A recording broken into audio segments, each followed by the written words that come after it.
नमस्कार, स्वागत है आपका डेली 24 भारत में। मैं हूं आपके साथ अनुप्रिया मिश्रा। रुक करते हैं इस वक्त की बड़ी खबर से। बता दें, नोएडा के सेक्टर 15 मेट्रो स्टेशन के पास एक कार में अचानक आग लग गई, जिससे इलाके में अफरा तफरी का माहौल मच गया। यह घटना दिल्ली से नोएडा की ओर जा रही कार में हुई। कार में भीषण आग लगने के बावजूद किसी तरह की जनहानि नहीं हुई।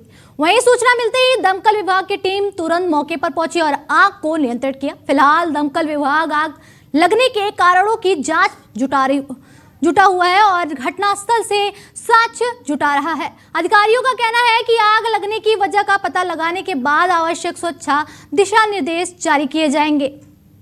वहीं अगली खबर नोएडा से है, जहां पुलिस ने दोपहिया वाहन चोरी करने वाले गैंग का पर्दाफाश किया है। थाना फेज 3 पुलिस ने एक शाती चोर को गिरफ्तार किया, जिसकी पहचान बदायूं निवासी के रूप में हुई है।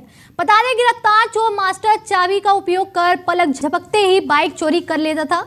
आमतौर पर वह सुनसान इलाकों से स्प्लेंडर बाइक चोरी करता था और बाद में इन्हें राहगीरों को सस्ते में बेचकर आर्थिक लाभ अर्जित करता था। पुलिस ने छापेमारी के दौरान चोर के कब्जे से 10 स्प्लेंडर बाइक और 2 मास्टर चाबी बरामद की। इस कार्रवाई से इलाके में चोरी की वारदातों में कमी आने की उम्मीद जताई जा रही। थाना फेज 3 पुलिस द्वारा रात में एक बाइक चोर पकड़ा गया है, जिसके पास से 10 बाइक बरामद हुई है, जिसमें एक मुकदमा पहले हमारे फेज 3 थाने में लिखा गया था, स्प्लेंडर बाइक, वो बरामद हुई है और 3 बाइक्स और हैं जिन पे मुकदमे अभी तक कनेक्ट हो पाए हैं, बाकी तस्दीक किया जा रहा है। इसके पास से 2 मास्टर की भी बरामद हुई है। सुनसान जगहों पे खड़ी बाइक चोरी करके लोगों को बेचता था। अभी इनके जो भी मुकदमे हैं उनको कनेक्ट किया जा रहा है और विवेचना में जो भी अगर गिरोह में कोई सदस्य है तो रहने वाला कहाँ लिखा है। रहने वाला मूल रूप से ये बदायूं जिले का है और यहाँ फिलहाल सेक्टर 63 में रह रहा है। इनके पास से 10 बाइकें अभी बरामद हुई। बाइकों का पेपर भी बना के थे।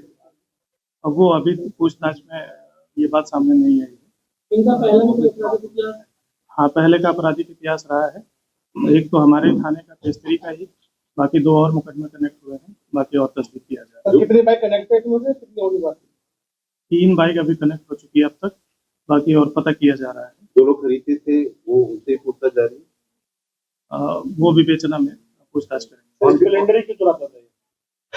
स्प्लेंडर बाइक जो बरामद हुई है इनके पास से वो स्प्लेंडर बाइक की बरामद। वहीं नोएडा के सेक्टर 58 क्षेत्र में खोड़ा मुर्गा मंडी के पास सरकारी जमीन पर बनी गोकुल धाम गौशाला को लेकर कई गंभीर सवाल उठ रहे हैं। स्थानीय निवासियों और सूत्रों के अनुसार यह स्थल गौशाला के नाम पर अवैध रूप से डेयरी संचालक का केंद्र बन गया है। जानकारी के अनुसार न तो इस गौशाला का कोई वैध पंजीकरण है और न ही डेयरी संचालक के लिए आवश्यक लाइसेंस मौजूद है। सूत्रों का आरोप है कि गौशाला के नाम पर ली गई राशि निजी खाते में जमा की जा रही और एक हिंदू संगठन का कथित तौर पर दुरुपयोग किया जा रहा। गौशाला में केवल दुधारू गायों को प्राथमिकता दी जाती है और सुबह से ही दूध खरीदने वालों की लंबी कतारें लग जाती है। इसके अलावा परिसर में कई बोरिंग द्वारा पानी का अतिक्रमण और दोहन किया जा रहा, जबकि गोबर और अन्य कचरों को नालों में बहाया जा रहा है, जिससे आसपास के इलाकों में गंदगी और प्रदूषण फैल रहा है। बिजली कनेक्शन को लेकर भी स्थिति संदिग्ध बताई जा रही, क्योंकि गौशाला अवैध रूप से बिजली सप्लाई लेकर आसपास की दुकानों तक बिजली देती है और इसके बदले मासिक वसूली होती है। गौशाला के आसपास सरकारी जमीन पर अतिक्रमण की भी जानकारी मिली। नोएडा अथॉरिटी के सीईओ के आदेशों के बावजूद अब तक कोई ठोस कार्रवाई नहीं हुई है, जिससे प्रशासन की सक्रियता और जवाबदेही पर भी सवाल उठ रहे हैं। बता दें, दिल्ली एनसीआर में बढ़ते प्रदूषण का असर अब साफ तौर पर लोगों की सेहत पर दिखाई देने लगा है। नोएडा के जिला अस्पताल में सांस की तकलीफ, खांसी, एलर्जी और अन्य श्वसन रोगों से पीड़ित मरीजों की संख्या लगातार बढ़ रही है। हालात को देखते हुए स्वास्थ्य विभाग और प्रशासन पूरी तरह अलर्ट मोड पर है।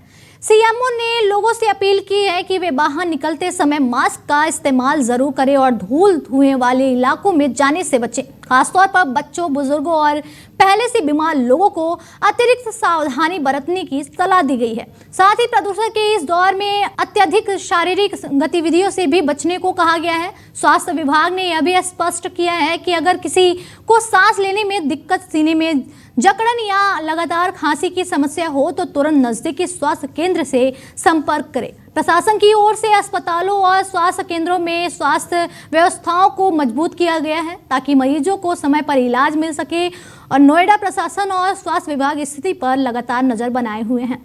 हमारे हॉस्पिटल में AQI बढ़ने से एक तो अगर हम सर से शुरू करें तो आँखों में इरिटेशन, आँखों की ड्राइनेस, ये सब शुरू होकर फिर आपकी नोज़ को इफ़ेक्ट करता है। ENT में ये सारे पेशेंट्स बढ़ जाते हैं, टॉन्सिल्स और इन्फ्लेमेशन। उसके बाद में आपके लंग्स के पेशेंट्स बहुत बढ़ते हैं और लंग्स में आपके एस्मा, ब्रोंकाइटिस, लंग्स के साथ साथ आपके कार्डियक प्रॉब्लम्स भी साथ साथ, क्योंकि ये कार्डियोथोरेसिक एक डिपार्टमेंट है तो साथ में आपकी कार्डियक प्रॉब्लम्स भी बहुत बढ़ जाती हैं। कोई मैसेज उन लोगों को जो लोग बाहर निकलते हैं अपने घर से?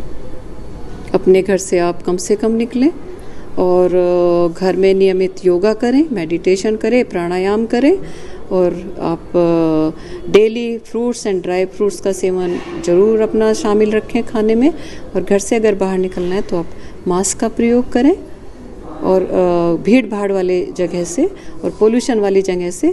वहीं नोएडा के 2 निजी स्कूलों को बम से उड़ाने की धमकी मिली है। यह धमकी ईमेल के जरिए भेजी गई है, जिसके बाद पूरे पुलिस प्रशासन में हड़कंप मच गया। जानकारी मिलते ही नोएडा पुलिस अलर्ट मोड पर आ गई और तुरंत सुरक्षा एजेंसियों को सूचित किया गया। धमकी के बाद संबंधित स्कूलों में सघन सर्च ऑपरेशन चलाया जा रहा है। पुलिस, बम स्क्वाड और डॉग स्क्वाड की टीमें पुलिस परिसरों की गहन जांच कर रही। वहीं पेरेंट्स से अपील की गई है कि वे घबराएं नहीं और अफवाहों पर ध्यान ना दें। बताया जा रहा है कि इससे पहले भी नोएडा के कई स्कूलों, मेट्रो स्टेशनों और मॉल को इसी तरह की धमकियां मिल चुकी है। मामले की गंभीरता को देखते हुए ATS के साथ मिलकर सभी भीड़ भाड़ वाले इलाकों और मेट्रो स्टेशनों पर भी जांच जारी है। फिलहाल शुरुआती जांच में इस धमकी को हॉक्स कॉल बताया जा रहा है, लेकिन पुलिस किसी भी तरह की लापरवाही नहीं बरत रही। स्थिति पर लगातार नजर रखी जा रही और सुरक्षा व्यवस्था कड़ी कर दी गई है। देखिए, कुछ स्कूलों को एक मेल के थ्रू उसमें बॉम्ब का थ्रेट का मेल मिला था। उस पर तत्काल पुलिस कमिश्नरेट गौतम बुद्ध नगर पुलिस ने प्रतिक्रिया करते हुए वहां पर AS चेक टीम के माध्यम से, बॉम्ब डिस्पोजल स्क्वाड के माध्यम से, डॉग स्क्वाड के माध्यम से चेकिंग सुनिश्चित कर ली है और कहीं कोई ऐसी बात प्रकाश में नहीं आई, प्रतिकूल बात प्रकाश में नहीं आई है। जो मेल है उसका टेक्निकल इन्वेस्टिगेशन जो है वो जारी है और कहीं कोई पैनिक की बात नहीं है। ये अभी तक ये होक्स कॉल की श्रेणी में है, लेकिन फिर भी सतर्कता बढ़ते हुए जो अन्य महत्वपूर्ण स्थान है जिसमें कि मेट्रो स्टेशन, शॉपिंग मॉल्स और अन्य इंस्टीट्यूशंस, वहाँ पर हम लोग की चेकिंग लगातार पूरी टीम के साथ जारी है। देखिए, स्कूल्स का नंबर की कोई बात नहीं है। हम लोग प्रिकॉशनरी मेजर्स में सभी स्कूलों को, जो सेंसिटिव और बड़े स्कूल्स हैं, जो सेंसिटिव प्लेसेस हैं, जो इम्पोर्टेंट भीड़ भाड़ वाले स्थान हैं, वहाँ पर ये उपक्रम जारी करते हुए हम लोग अपने AS चेक टीम के माध्यम से, bomb disposal, dog squad, civil police के माध्यम से हम लोग सतर्कता बरतते हुए चेकिंग का कार्य हम लोगों का जारी है। Thank you. देखिए, वो इन्वेस्टिगेशन का पार्ट है, इसलिए उसको हम अभी आपको शेयर नहीं कर रहे हैं। उसका टेक्निकल इन्वेस्टिगेशन हम लोग करा रहे हैं और उसके जो लास्ट जहाँ से ओरिजिन हुआ है उन सब चीजों को हम लोग ट्रैक करके विधिक कार्रवाई करेंगे। जी, थैंक यू। अभी जो है कोई इस प्रकार की अगर कोई इन्फॉर्मेशन आएगी, राइटिंग में कोई चीज आती है हमारे पास, तो हम उस पर विधिक कार्रवाई अवश्य करेंगे। वहीं अगली खबर नोएडा से है, जहां प्रेमिका को पेट्रोल डालकर जलाने के मामले में अदालत ने आरोपी प्रेमी को 10 साल की सजा सुनाई है। यह घटना जुलाई 2024 की है, जब आरोपी युवक ने पहले अपनी प्रेमिका के साथ मारपीट की और फिर उसे पेट्रोल डालकर आग लगा दी थी। इस हमले में पीड़िता करीब 30% तक झुलस गई थी। जांच में सामने आया है कि आरोपी ने पीड़िता से संबंध बनाकर शादी से इनकार कर दिया था। इतना ही नहीं, वह पीड़िता का अश्लील वीडियो बनाकर उसे लगातार ब्लैकमेल भी कर रहा था। घटना के बाद पुलिस ने तुरंत कार्रवाई करते हुए आरोपी को गिरफ्तार कर जेल भेज दिया था और फेज 3 थाना क्षेत्र में इस मामले की FIR दर्ज की गई थी। मामले की सुनवाई अपर सत्र न्यायाधीश एवं त्वरित न्यायालय द्वितीय कोर्ट में हुई। अदालत ने आरोपी को 10 साल की कठोर सजा सुनाने के साथ ही पीड़िता को 70,000 रुपए का मुआवजा देने का भी आदेश दिया है। यह फैसला महिलाओं के खिलाफ अपराधों पर सख्त आदेश देने वाला माना जा रहा। बता दें, दिल्ली में यमुना नदी को प्रदूषण से मुक्त कराने के लिए सरकार ने एक बड़ा और ठोस कदम उठाया है। यमुना की सफाई के लिए फिनलैंड से 32 हाई कैपेसिटी अत्याधुनिक मशीनें मंगाई जा रही हैं। यह विशेष अभियान जनवरी से शुरू होगा, जिसमें सबसे पहले नजफगढ़ नाले की मैकेनिकल सफाई और डिसिल्टिंग की जाएगी। नजफगढ़ नालों को यमुना में प्रदूषण का सबसे बड़ा स्रोत माना जाता है, जहां से भारी मात्रा में सीवेज और कचरा नदी में गिरता है। इस प्रोजेक्ट में इस्तेमाल होने वाली मशीनें एम्फीबियस मल्टीपर्पज ड्रेजर होगी, जो पानी और दलदली इलाकों में समान रूप से काम कर सकती है। ये मशीनें एक साथ डिसिल्टिंग, वाटर हाइथिंग हटाने और खरपतवार की सफाई जैसे कई काम करने में सक्षम है। सिंचाई और बाढ़ नियंत्रण मंत्री परवेश साहिब सिंह वर्मा ने कहा कि यमुना की सफाई अब सिर्फ घोषणाओं तक सीमित नहीं रहेगी।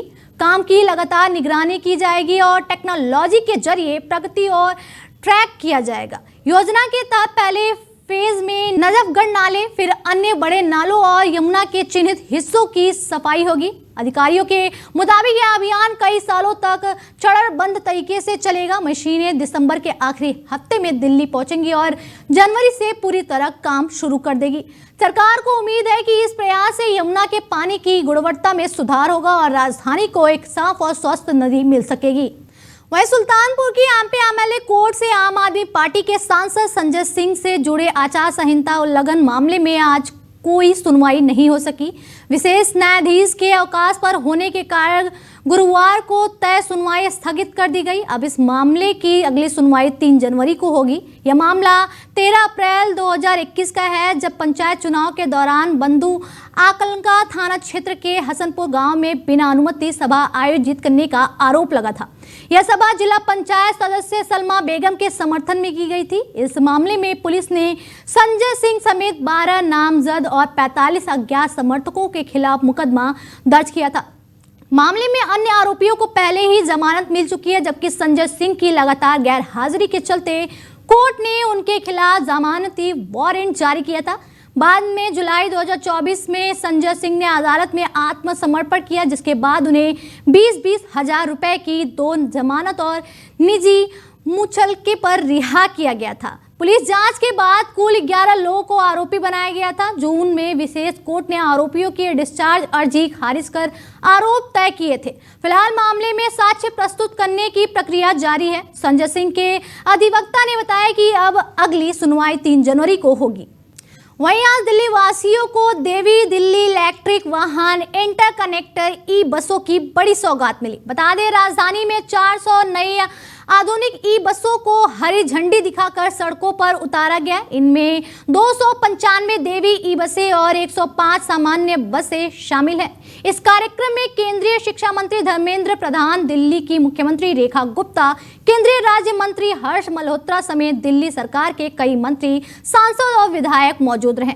मुख्यमंत्री रेखा गुप्ता ने कहा कि यह पहल दिल्ली को स्वस्थ, हरित और पर्यावरण अनुकूल पब्लिक ट्रांसपोर्ट की दिशा में ले जाने वाला बड़ा कदम है। देवी बसें राजधानी में यात्रियों को लास्ट माइल कनेक्टिविटी देने में अहम भूमिका निभाएंगी। उन्होंने कहा कि ये योजना न केवल किफायती और सुविधाजनक है, बल्कि प्रदूषण कम करने में भी मददगार साबित होगी। सीएम ने बताया कि साल के अंत तक करीब 2080 और ई बसें दिल्ली की सड़कों पर उतारी जाएंगी। उन्होंने ये भी कहा कि दिल्ली में प्रदूषण एक गंभीर चुनौती है, जिसमें लगभग 45% योगदान वाहनों के धुएं का है। इसी को देखते हुए दिल्ली सरकार ने पूरी सार्वजनिक परिवहन व्यवस्था को 100% इलेक्ट्रिक करने का लक्ष्य तय किया है। साथ ही निजी वाहनों को इलेक्ट्रिक में बदलने के लिए जल्द नई ईवी पॉलिसी लाई जाएगी, जिसमें रिबेट और इंसेंटिव दिए जाएंगे। सीएम रेखा गुप्ता ने बताया कि देवी बसें अत्याधुनिक सुविधाओं से लैस है, जिसमें CCTV, live tracking, panic button, दिव्यांगों के लिए फोल्डेबल रैप और यात्रियों की सुविधा के लिए रिट्रैक्टेबल स्टेप्स शामिल हैं। सरकार का दावा है कि यह पहल दिल्ली को एक क्लीन और स्मार्ट सिटी बनाने की दिशा में मील का पत्थर साबित होगा। फिलहाल इस बुलेटिन में मेरे साथ इतना ही, दीजिए इजाजत, नमस्कार।